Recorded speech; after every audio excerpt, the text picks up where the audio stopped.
अल्लाह रब्बुल इज्जत के हबीब सल्लल्लाहु अलैहि वसल्लम फरमाते हैं, किसी भी बंदे के चेहरे को ऐब मत लगाना, किसी के चेहरे पर थप्पड़ ना मारना, किसी के चेहरे को नटका, कनकटा, अंधा चेहरे पर ऐब ना लगाना। पूछा क्यों? कहा कि सारा जिस्म जो गूंधा गया, जब बनाया जा रहा था, मिट्टी से बनाया जा रहा था, तो फरिश्तों को हुक्म दिया गया था कि इनकी उंगलियां बनाएं, हाथ बनाएं, पैर बनाएं, जिस्म बनाएं। लेकिन मेरे आका सल्लल्लाहु अलैहि वसल्लम फरमाते हैं, ऐ बंदो, तुम्हारे चेहरे को अल्लाह ने अपने दस्ते कुदरत से बनाया। अल्लाह ने अपने दस्ते कुदरत से बनाया है चेहरे को। इसीलिए हुजूर अकरम सल्लल्लाहु अलैहि वसल्लम ने फरमाया, इस चेहरे की हिफाजत करना, क्योंकि इसको अल्लाह ने अपने दस्ते कुदरत से बनाया है। जानते हो, इसीलिए हम इस चेहरे को उसके अलावा किसी और के सामने झुकने नहीं देते। किसी के सामने हम क्यों नहीं झुकने देते? इसको निस्बत है रब्बे जुल जलाल के दस्ते कुदरत से। अल्लाह रब्बुल इज्जत ने इस चेहरे को बनाया। हमें मारने को मना किया गया कि किसी के चेहरे को मारे नहीं, ऐब ना लगाएं। लेकिन मुझे हया आती है उन लोगों से जो अपने इन चेहरों का गलत इस्तेमाल करते हैं। आज बेहयाई का उरूज का जमाना है, सारा का सारा फितना यही चेहरा बना हुआ है, जिसको अल्लाह रब्बुल इज्जत ने अपने दस्ते कुदरत से बनाया। कल क़यामत के दिन तुम्हें जवाब देना होगा।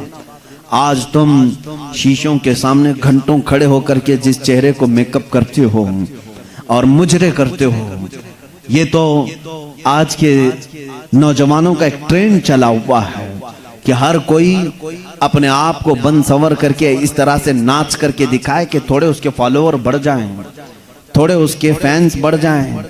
ये मुजरे करने का जमाना आज उरूज पर नजर आता है टिकटॉक के जरिए से। अभी बंद हुआ कि नहीं बंद हुआ पूरी तरह से मालूम नहीं, अगरचे किसी की दुश्मनी में बंद हुआ हो, खैर तो है। लेकिन नौजवानों को से मैं ये कहता हूं, इसमें लड़कियां भी हैं, लड़के भी हैं। अक्सर ऐसी चीजें सुनने को मिलती हैं कि इस एक 25 सेकंड 30 सेकंड के लिए, 1 मिनट के लिए नौजवान लड़की बनना भी पसंद करता है, मुखन्नस और हिजड़ा बनना भी पसंद करता है। अल्लाह रब्बुल इज्जत की बारगाह में क्या जवाब दोगे? जिस अशरफुल मखलूकात का चेहरा अल्लाह ने तुम्हें दिया, इसको बिगाड़ते हो। अल्लाह ने कुरान में फरमाया है, जिसने अपने चेहरे की तगयीर की, गोया कि उसने अल्लाह की खिलकत में तब्दीली की है, अल्लाह की खिलकत को बदल डाला। और यही शैतान का महबूब मशगला है। जानते हैं, हम अपने हाथों से मूर्तियां नहीं बनाते सिर्फ इसलिए कि चेहरा बनाना सिर्फ अल्लाह का काम है, इसमें कोई दूसरा शरीक नहीं हो सकता। हमें मना किया गया है और क़यामत के दिन फरमाया जाएगा, अगर किसी ने मुजस्समा बनाया, अल्लाह फरमाएगा जान डाल करके दिखा इसमें। हम चेहरों के साथ जो आज खिलवाड़ कर रहे हैं, मुझे यहां पर जिक्र करना है मेरे अजीजों। कहां है वो हमारे गयूर नौजवान जो हया की चादर को उठाकर फेंक चुके हैं आज? और बेहयाई इस कदर उरूज में है आज कि हम नौजवानों को देख रहे हैं कि ये इस तरह का लिबास पहन रहे हैं जिससे फरिश्ते भी हया करते होंगे, फरिश्ते भी लानत करते होंगे। याद रखो, हमारे जिस्म का जितना सतर का हिस्सा है, इस सतर के हिस्से में अगर एक उंगली के पोर के बराबर भी हिस्सा खुला रहा तो पूरे दिन भर हराम गुनाह का उसके ऊपर इर्तिकाब होता रहेगा। हरामकारी की सजा और हरामकारी की वईद पूरे दिन उस पर होती रही, और जितने लोग उसकी तरफ नजर करेंगे उनको भी गुनाह होगा। कैसे गुनाह में मुब्तला हो गए कि खुद भी अपने सतर की बेसतरी की और दूसरों को भी उन गुनाहों में मुब्तला कर दिया। हुजूर अकरम सल्लल्लाहु ताला अलैहि वसल्लम फरमाते हैं, क़यामत के दिन अगर इंसान को उसके बॉडी में से कोई चीज जहन्नम में ले जाती है तो वो दो ही चीजें हैं जो उसे दोज़ख में ले जाती हैं सबसे ज्यादा। सहाबा ने पूछा, या रसूल अल्लाह सल्लल्लाहु अलैहि वसल्लम, वो कौन सी 2 चीजें हैं? हुजूर फरमाते हैं, 1-2 जबड़ों के बीच में है ये जुबान, और 1-2 रानों के बीच में है शर्मगार। ये 2 चीजें ऐसी हैं जो अक्सर इंसानों को जहन्नम में लेकर चली जाती हैं, जहन्नम में लेकर चली जाती। और अल्लाह के नबी सल्लल्लाहु अलैहि वसल्लम ने फरमाया, जिसने इन 2 चीजों की हिफाजत की जिम्मेदारी ले ली, मैं उसकी जन्नत में ले जाने की जमानत देता हूं, मैं उसकी जन्नत में ले जाने की जमानत देता हूं। ए नौजवानों, इन दो चीजों की हिफाजत कर लो आज, अपनी आंखों और जबान की साथ में, और साथ ही अपनी शर्मगाह की हिफाजत। क़यामत का एक मंजर ये भी बताया गया कि मैदान महशर में सारे लोग खड़े होंगे और कुछ लोगों को फरिश्ते मुजरिम बनाकर ला रहे होंगे, लेकिन किस हालत में मालूम? वो पूरे नंगे होंगे, पूरे बेलिबास होंगे, और फरिश्ते लोहे की सलाखों को आग में तपा करके उनकी शर्मगाहों पे मार रहे होंगे, जिससे जलने की खतरनाक बदबू आ रही होगी, और उनकी शर्मगाहों को मारा जा रहा होगा। उसमें औरतें भी होंगी, मर्द भी होंगी। उनकी शर्मगाहें जैसी जलती होंगी, खतरनाक किस्म का पीप वहां से निकल रहा होगा। पूरे महशर वाले उनकी इस सजा को देख करके दहल जाएंगे, मैदान महशर हिल जाएगा। आखिर ये कौन लोग हैं? फरिश्ते कहेंगे ये वो लोग हैं जो अपने सतर की दुनिया में हिफाजत नहीं करते थे, अपनी शर्मगाहों के साथ खिलवाड़ किया। अल्लाह की अमानत थी, इनका गलत इन्होंने इस्तेमाल किया, जिना के लिए और बेहयाई के लिए इन्होंने इसका इस्तेमाल किया। इस बात पर हजारों नहीं लाखों लोग दोज़ख में जा रहे होंगे। आज दुनिया पूरी के पूरी एड़ी चोटी का जोर लगा चुकी है उम्मत मुस्तफ़ा के नौजवानों को बेहया बना दिया जाए, हमारी बच्चियों को बेआबरू कर दिया जाए। इसीलिए जानते हैं आप, आज के दौर में, पहले से इन लोगों ने बड़ी कोशिशें की थी औरतों को नंगा करने की, स्कर्ट पहना करके, हाफ कपड़े पहना करके, लेकिन जब अपने फैशन से ज्यादा मुतासिर नहीं कर सके तो इन्होंने मोबाइल को हमारे सबके हाथों में थमा कर, इंटरनेट डालकर इसमें कसीर किस्म की गलीज वेबसाइट भर दी, हर एक के हाथ में इख्तियार दे दिया। रात की तन्हाई में जब तू बैठे तो गलीज किस्म की चीजें देख और अपनी शर्मगाह से खेल। आज अक्सर नौजवानों का तबका इसमें मुलव्विस है, और कितनों ने अपने हाथों से अपने जिस्मों को बर्बाद कर लिया है, तबाह कर लिया है। उन्होंने अपनी जिंदगी को भी तबाह किया और अपनी आखिरत को भी तबाह किया है। कई ऐसे जवान हैं जो आज शादी की उम्र को आ चुके और रोते हैं क्योंकि अपने हाथों से उन्होंने तबाह कर लिया है। अल्लाह ताला ने मनी का एक कतरा जो तुम्हें दिया है, पूरे दुनिया के माजून मिलके वो कतरा नहीं बना सकेंगे। तुम्हें मालूम नहीं है, वो बहुत ही कीमती जौहर है जिसको लोग जाया करने के लिए आज मजे लेते हैं। अजीजा ने गिरामी, ये हया मुझे आज जरूर अर्ज करनी है। दुनिया पूरी की पूरी एड़ी चोटी का जोर लगा चुकी है तुम्हें बेहया करने की। ये फिल्मों का जाल, ये सीरियल का जाल, ये इंटरनेट का वबाल, ये सब कुछ तुम्हारे अखलाक पर डाका डालने के लिए है। देखो आज बच्चियों को देखो, किसको आइडियल मानती हैं? ये फिल्मों को देख करके, सीरियल को देख करके ख्वाब सजाती हैं कि मेरे निकाह भी ऐसी ही किसी से होना चाहिए, मेरी शादी ऐसी से होना चाहिए। लड़के यही ख्वाब सजा करके बैठते, मेरी दुल्हन ऐसी ही होनी चाहिए कि उसका हुस्न ऐसा हो। मेरे अजीजों, ये जादूगरी है जो पर्दे पे दिखाई जा रही है, जादूगरी है। उनकी खुद की लाइफ में वो सारी चीजें नहीं है जो फिल्मों में दर्शाई जाती हैं। तुम कहां इनके पीछे पागल बन जाते हो? तुम्हारे लिए आइडियल अगर कोई जात हो, लड़कियों के लिए मैं कहता हूं कि तुम्हारी जिंदगी चंद लम्हों की है, चंद दिनों की है, चंद सांसों की है। अगर हमेशा का ऐश चाहती हो तो आइडियल सैयदा कायनात फातिमातुज़ ज़हरा को बनाओ, और हर दूल्हा, हर नौजवान हैदर कर्रार को अपना आइडियल बनाए, नमूना अमल उनको बनाए। पूरी जिंदगी तुम जिनके हाथों तबाह कर रहे हो, क़यामत के दिन इसका हिसाब होगा। 2 आयतें पढ़ता हूं मैं, समझ जाओ। मुझे उम्मीद है कि हमारे बच्चे तौबा कर लेंगे, मुझे उम्मीद है कि हमारा नौजवान तौबा करेगा, और अल्लाह रब्बुल इज्जत की जब उसे याद दिला दी जाए, इंशाअल्लाह दिल में अगर ईमान का एक जर्रा भी बाकी है वो पलट जाएगा।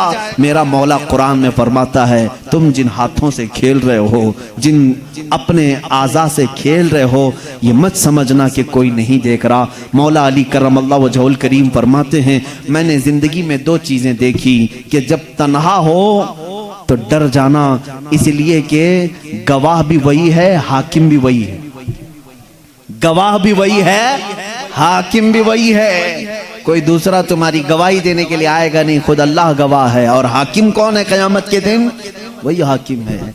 मेरे अजीजों, कुरान की 2 आयतें मैं पढ़ रहा हूं। अल्लाह फरमाता है, क़यामत के दिन जब तुम उठाए जाओगे तुमसे हर एक अज़ू के बारे में पूछा जाएगा, इससे क्या करते थे, इससे क्या करते थे, आंखें क्या करती थी तुम्हारी, जुबान क्या बोलती थी। थोड़ी देर के बाद सूरह यासीन में अल्लाह फरमाता है यौमा नख्तिमु अला अफ़वाहिहिम व तुकल्लिमुना अयदीहिम व तशहदु अर्जुलुहुम बिमा कानू यक्सिबून। अल्लाह फरमाता है चुप रहो, आज के दिन हम तुम्हारे मुंह पर मोहर लगा देंगे, तुम्हारे हाथ हमसे बात करेंगे, तुम्हारे पैर हमसे बात करेंगे, जो कुछ तुम करते थे वो सब की गवाही देंगे। और 24वें पारे में चल करके आयत आती है वक़ालू लिजुलूदिहिम लिमा शहिदतुम अलैना क़ालू अंतक़नल्लाहु अल्लज़ी अंतक़ कुल्ल शै। ये हमारे जिस्मों की चमड़ियां उस दिन बात कर रही होंगी, हत्ता के रिवायत में है रान की चमड़ी बोलेगी कि ये क्या क्या करता था। ये इंसान घबरा करके कहेगा अपनी चमड़ियों से तुम्हें क्या हो गया, तुम तो बोलती नहीं थी दुनिया में, तुम कैसे मेरे खिलाफ खड़े हो गए। वो चमड़ियां उस वक्त भी कहेंगी कि तू आज खामोश हो जा, तेरी जुबान दुनिया में थी और आज अल्लाह ने हमें बोलने का मौका दिया है, ये सब हमारे खिलाफ खड़े हो जाएंगे। इसलिए मेरे अजीजों, ऐ नौजवानों, ये जिंदगी बड़ी कीमती है जो अल्लाह ने तुम्हें अमानत के तौर पर दी है। रात की तन्हाइयां अगर तुमने अपनी हिफाजत में नहीं रखी तो क़यामत के दिन मजमे आम में रुस्वा होना पड़ेगा, जलील होना पड़ेगा। उस वक्त हमारे अमाल खोले जाएंगे जब हमारे माँ बाप भी सामने होंगे, हमारे बच्चे भी हमारे सामने होंगे, हमारी बीवियां भी होंगी। बल्कि हद तो ये है कि मोहम्मद अरबी सल्लल्लाहु अलैहि वसल्लम सामने होंगे, सहाबा होंगे, औलिया होंगे, सबके सामने कहा जाएगा कि तेरी सारी तन्हाइयां बता, तूने क्या क्या किया है। लेकिन एक बात याद रखो, वो मौला करीम है, 1000 गुनाह हो जाएं लेकिन उसका एक वादा है, कभी कभार कुछ ऐसे लोग भी आएंगे, उन्होंने गुनाह तो बहुत किए थे लेकिन जब उन्हें किसी ने दुनिया में अल्लाह का खौफ दिलाया तो रात की तन्हाई में वो डर करके रोने लगे और कहने लगे ऐ बारे इलाहा, मेरे नफ्स ने मुझे बहकाया, मैं शरारत में आ गया और मैं गलत काम अपने हाथों से कर लिया, लेकिन ऐ इलाहल आलमीन तू अरहमुर राहिमीन है और मैं अख्ताउल खातिईन हूँ, मैं सबसे ज्यादा खता करने वाला और तू सबसे ज्यादा रहम करने वाला। रब ताला फरमाता है क़यामत के दिन वो आएगा, उसके नामे आमाल होंगे हाथ में, लेकिन ये जितने गुनाह थे वो सब मिटा चुके होंगे, फरिश्ते उन सब पर पर्दा डाल चुके होंगे, उसमें से एक गुनाह का भी तज़किरा वहां पर नहीं होगा। काश हमारी जिंदगी में भी ऐसा हो जाए, काश हमारी जिंदगी में ऐसा हो जाए। खताएं हुई हैं लेकिन तौबा कर लो, मेरा मौला वादा करता है कि हम सबको छुपा देंगे। यमहुल्लाहु मा यशा व युस्बितु मा इंदहु व युस्बितु मा यशा। अल्लाह जिसे चाहेगा मिटा देगा और जितना चाहेगा बाकी रखेगा। व इंदहु उम्मुल किताब, सारी किताब का असल उसी के पास है, वो जिसके गुनाह चाहेगा मिटा देगा। बात यहाँ पर हया की आई, इसलिए मुझे अर्ज करना पड़ा, ऐ मेरे नौजवानों, अपनी बच्चियों को, अपनी बहनों को, अपनी माओं को, अपनी बीवियों को ये तमीज सिखाओ। क़यामत के दिन एक बंदा इसलिए जहन्नम में जा रहा होगा, मेरे आका फरमाते हैं दयूस जहन्नम में जाएगा। पूछा जा गया ये कौन है दयूस? कहा गया जिसकी औरत बेपर्दा बाहर निकलती थी, उसे दोज़ख में डाला जा रहा था। तो सोचो कि उस औरत पर क्या अज़ाब होगा। तुम्हारे ऊपर तुम्हारी औरतों का भी हक है, तुमने क्यों इसको पर्दे में नहीं रखा, तुमने इसको हयादार क्यों नहीं बनाया। अपनी बच्चियों की सही तरबियत करो, अपनी बहनों की सही तरबियत करो। आज के इस मुआशरे में हमारी औरतों के साथ एक बड़ा मसला ये है कि वो ऐसी महफिलों में आती नहीं जहां वो कुछ गर्म हो सके, जहां उनके अंदर ईमान ताज़ा हो सके। जाहिर सी बात है वो बरसों तक उनके घरों में कैद होने की वजह से जंग लग जाता है। अब तो इंटरनेट का ज़माना है, उनको तकरीरें सुनाओ, दीन की तरफ माइल करो, उनको किताबें पढ़ने का हुक्म दो, बयानात अच्छे सुनने की तरगीब दिलाओ। वरना अक्सर औरतों का हाल ये होता है, ना उनके लिए जुम्मा है, ना ईदैन है, ना कभी वो महफिलों में आती हैं, जिसकी वजह से टीवी में जो देखा वही उनके दिल में उतरने लगा, इसलिए बिगाड़ आया। अब मुझे डर इस बात का होता है, मेरे आका सल्लल्लाहु अलैहि वसल्लम ने फरमाया क़यामत के करीब सबसे बड़ा फितना जो आएगा वह दज्जाल का होगा, और उस दज्जाल की फौज में सबसे ज्यादा औरतें शामिल होंगी, औरतें शामिल होंगी। और दज्जाल अपनी फौज को ताकत देगा तो औरतों की बेहयाई से वो नंगी करके लाएगा। भूखे भेड़िए की तरह नौजवान उनकी तरफ झपट जाते हैं। आज भी यही हाल है, कुत्ते भी उस तरह से नहीं झपटते जिस तरह कुछ अय्याश तबीयत के नौजवान औरतों की तरफ लपक जाते हैं। तुम्हारा इम्तिहान है, तुम्हारा इम्तिहान है। याद रखो, तुम अपनी आंखों को बचा लो। दुनिया में अल्लाह तुम्हारे लिए जन्नत की हूरें रखा है जिनसे तुम्हारा निकाह होना है। अजीज़ान गिरामी, हया को साथ रखो। जब तुम तन्हा हो तब भी ये समझ लो कि मुझे मेरा अल्लाह देख रहा है। तुम कभी महसूस करते हो कि तन्हाई में कभी बैठे हो? एक नौजवान ने कहा था कि मैं उससे गलती हो रही थी, उसके तौबा करने का वो एक वाकया मैं बता रहा हूँ, कैसे वो बाज आ गया। कहा कि मैं मोबाइल ही लेकर के बैठा था, तन्हा था कमरे में, माँ बाप नहीं, भाई बहन कुछ भी नहीं। अचानक पर्दा हिला तो मैंने जल्दी से उस स्क्रीन को गायब कर दिया और डर करके अपने तस्वीर को डिलीट कर दिया कि कहीं माँ आ गई, बाप आ गए, पता नहीं कौन आए। माँ बाप से भी इतना डर है, लेकिन बाद में पता चला कोई नहीं, वो बिल्ली आई थी। बिल्ली पर्दा हिला करके गई, डर गए। उसी रात उसके तौबा का ये वाकया मुझे मिला। उसने कहा, एक बिल्ली के सिर्फ पर्दा हिलने से मैं इतना डर जाता हूं कि छुपा लेता हूं। और जो मौला ये कह रहा है, अल्लाहु ला इलाहा इल्ला हुवल हय्युल क़य्यूम ला तअख़ुदुहु सिनतुन वला नौम, वो अल्लाह है जिसके सिवा कोई माबूद नहीं, जो हमेशा से जिंदा है और हमेशा रहने वाला है। उसे एक आन के लिए भी नींद नहीं आती, ना ऊँघ आती। वो हमा वक्त तुम्हें देख रहा है। आज हमारे इस मजमे को भी मौला देख रहा है। मेरे अजीजों, ये तसव्वुर अगर तुम्हारे अंदर आ गया तो बहुत सारी चीजें सुनने की भी तुम्हें जरूरत नहीं। एक ही दवा मैं बता रहा हूं। कुछ बच्चे पूछते हैं कैसे बुराइयों से छूटें। कैमरा लगा करके भी बचा नहीं पाओगे, लकड़ी और छड़ी के डर से भी तुम बचा नहीं पाओगे किसी को। सिर्फ ये दिल में बात डालो कि जिस जगह पर भी हूं मुझे मेरा अल्लाह देख रहा है, मुझे मेरा मौला देख रहा है। ये तसव्वुर आ जाए तुम गुनाहों से बच जाओगे। सैयदना उस्मान गनी रज़ियल्लाहु ताला अन्हु हया के अलम बरदार थे, हया के पैकर थे। उनकी जिंदगी पाक से अल्लाह ताला हम सबको हयाए उस्मानी अता फरमाए, हयाए रहमानी अता फरमाए। हमारे बच्चों की निगाहों को मौला महफूज फरमाते, हमारी बच्चियों की निगाहें महफूज हो जाए। आए मेरे अजीज़ों, सैयदना उस्मान गनी रज़ियल्लाहु ताला अन्हु की ज़िंदगी पाक का एक और ख़ासा है जो सबसे ज़्यादा मशहूर है। उस्मान का नाम जब भी आता है तो गनी उसके साथ जुड़ के आता है। कोई सिंगल नाम नहीं लेता, उस्मान गनी। क्या कहते हैं? उस्मान गनी। उनके माँ बाप ने गनी नाम नहीं रखा, या अल्लाह ने बना दिया।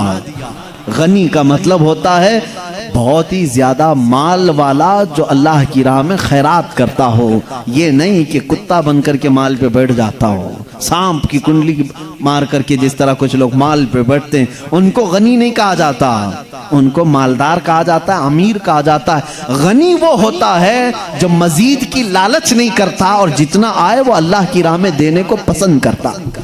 इसीलिए कभी भी दुआ करना तो ये नहीं कहना है अल्लाह मुझे मालदार बना दे, ना कभी ये नहीं कहना है अल्लाह मुझे अमीर बना दे, बल्कि दुआ करना तो यूं कहना है अल्लाह मुझे गनी बना दे, गनी बना दे। जब गनी बनाएगा मौला तो तुम्हारे अंदर हिर्स नहीं रहेगी और की, और साथ ही तुम्हें देने की भी अल्लाह ताला साथ में कुव्वत अता करेगा। उस्मान गनी रज़ियल्लाहु ताला अन्हु की जूदो सखा, आपकी गिना का हाल तो ये था, अल्लाहु अकबर। एक ही खाली मैंने हिसाब बताया था तो लोगों की हैरत से बाँछें खिल गई।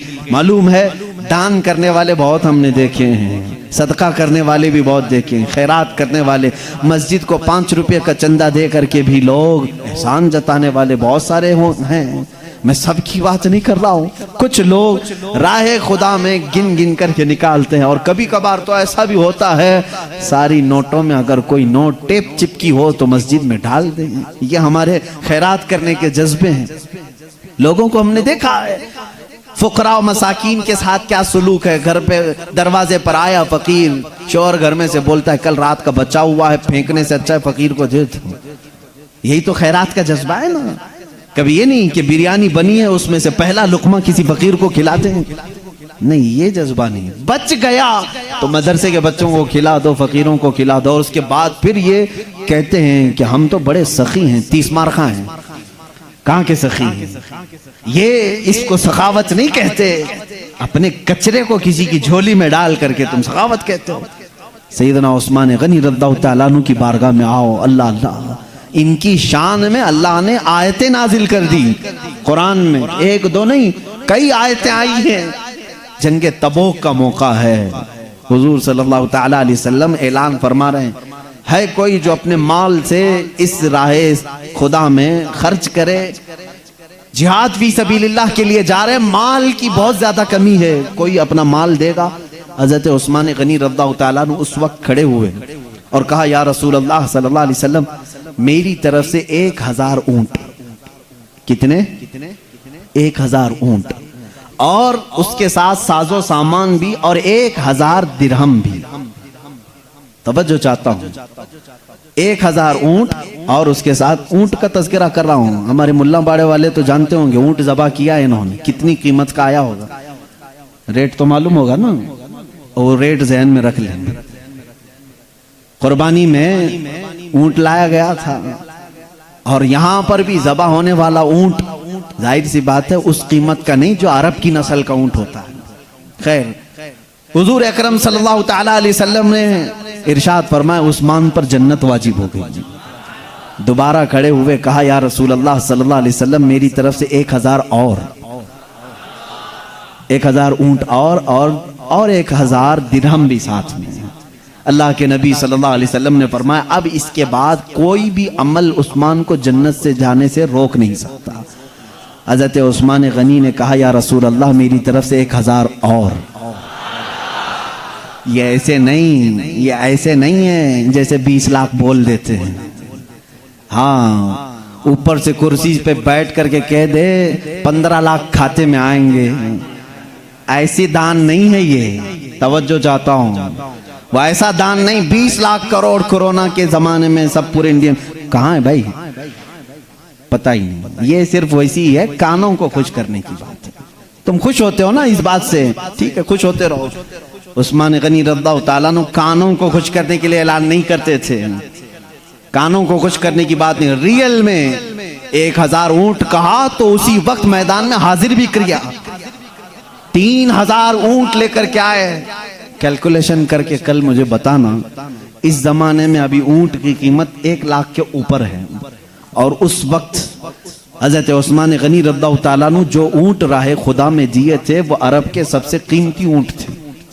उनकी कीमत अगर आज की कीमत के हिसाब से ही हम मान लें, 1 लाख का अगर एक ऊंट आता है तो 3000 ऊंटों की कीमत क्या बनती होगी? 3000 ऊंटों की कीमत क्या बनी होगी? कभी आपने सोचा? 1 लाख एक ऊंट का भी हो, कल कैलकुलेशन करना, थक जाएगा तुम्हारा कैलकुलेटर। और इतना ही नहीं, 1000 दिरहम जो उस जमाने में थे, आज के दिरहम जो यूएई का दिरहम है उसको नहीं कैलकुलेट करना, ये दिरहम नाम है, ये नोट है, ये कागज का टुकड़ा है। उस जमाने में जो दिरहम होता था वो चांदी का सिक्का होता था, चांदी का टुकड़ा। तो बाज लोगों ने उसका वजन देख करके इस जमाने की वैल्यू निकाली, 1000 दिरहम की कीमत कितनी होती होगी, वैल्यू कितनी होगी? तो लोगों ने कैलकुलेशन करके बताया 1 अरब 16 करोड़। अल्लाहु अकबर, 1 अरब 16 करोड़। लाओ कोई दूसरा दिखा करके दिखाओ जो अल्लाह की राह में इतना दे सकता हो।